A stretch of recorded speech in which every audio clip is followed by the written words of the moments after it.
तुमने उनके supreme leader Khamenei को मार दिया और तुम कह रहे हो कि वो बातचीत की टेबल पर आ जाए। तुमने मारने के पहले सोचा था कि तुम बातचीत की टेबल पर इसको लाना चाहते हो, और बातचीत की टेबल पर ही लाना था तो ये हमला क्यों शुरू किया? क्योंकि तुम्हारे यहां सुप्रीम कोर्ट का फैसला आ गया और तुम्हारी पॉपुलैरिटी गिरने लगी, तुम मिड टर्म इलेक्शन में फंसने वाले थे डोनाल्ड ट्रंप, तो तुमने ईरान को ठोक दिया। आदाब, नमस्कार, मैं अजहर शमीम और आप देख रहे हैं देश दुनिया। दोस्तों, अमेरिका ने सोचा था कि ईरान को हम 24 घंटे में निपटा देंगे, लेकिन अमेरिका और इजराइल का कैलकुलेशन गलत साबित हो गया है और ईरान अब ताबड़तोड़ हमला कर रहा है। बिना रुके 7-7, 8-8 घंटे तक हमला कर रहा है। एक बार में 400-500 मिसाइल दाग रहा है और बिल्कुल इजराइल की राजधानी तेल अवीव में आतिशबाजी का जैसा मंज़र है और वहाँ के लोग इधर उधर भागते नज़र आ रहे हैं। ज़्यादातर यहूदी बंकरों में छिपे हुए हैं। इजराइल की जो फ़ौजी हैं वो रो रहे हैं, अमेरिकन फ़ौजी हैं रो रहे हैं, वो जल्द से जल्द युद्ध बंद होने की कामना कर रहे हैं और अपनी सरकारों से कह रहे हैं कि मुझे घर वापस ले चलो, ये जंग बंद करो। वहीं ईरान में ये देखा जा रहा है कि ईरान के लोग में कतई कोई पैनिक नहीं है, कोई भय नहीं है।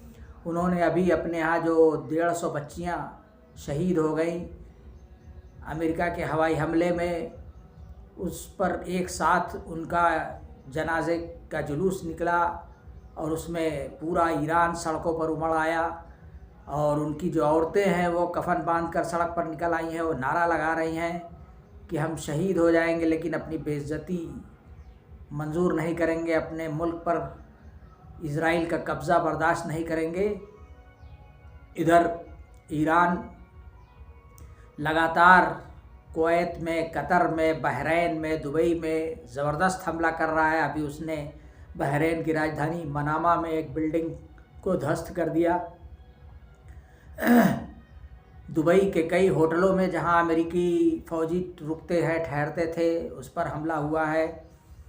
अभी ईरान का ये पॉलिसी है कि ईरान सिविलियंस को नहीं टारगेट कर रहा है। जो अरब ममालिक हैं, 7-8 मुल्क जो जहां अमेरिका के फ़ौजी अड्डे हैं, वहाँ वो सिर्फ अमेरिकी अड्डे पर हमला कर रहा है।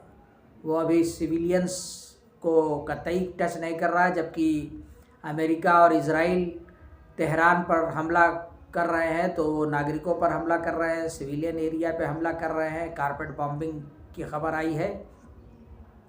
लेकिन जैसा कि ट्रंप ने सोचा था कि ये जंग 24 घंटे में निपट जाएगी, लेकिन अब ये लंबी खिंचती नज़र आ रही। ख़ुद ट्रंप का कहना है, उनका ये बयान है कि ये जंग 3-4 महीने तक लंबी चल सकती है और ट्रंप घबराए हुए हैं, काफ़ी परेशान नज़र आ रहे हैं और वो चाह रहे हैं कि कोई ना कोई ऐसा रास्ता निकल आए कि जिससे फिर से वार्ता की मेज़ पर आया जा सके और सीज़ फायर का माहौल बने। अब तो वो ऑफ़र दे रहे हैं कि मैं ईरान से सैंक्शन भी हटाने को तैयार हूँ, मैं प्रतिबंध हटा सकता हूँ।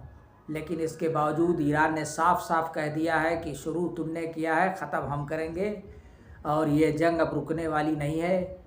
ये आखिरी दम तक चलती रहेगी जब तक कि इसका फ़ैसला नहीं हो जाता है। दोस्तों, आप देख रहे हैं देश दुनिया, मैं अजहर शमीम।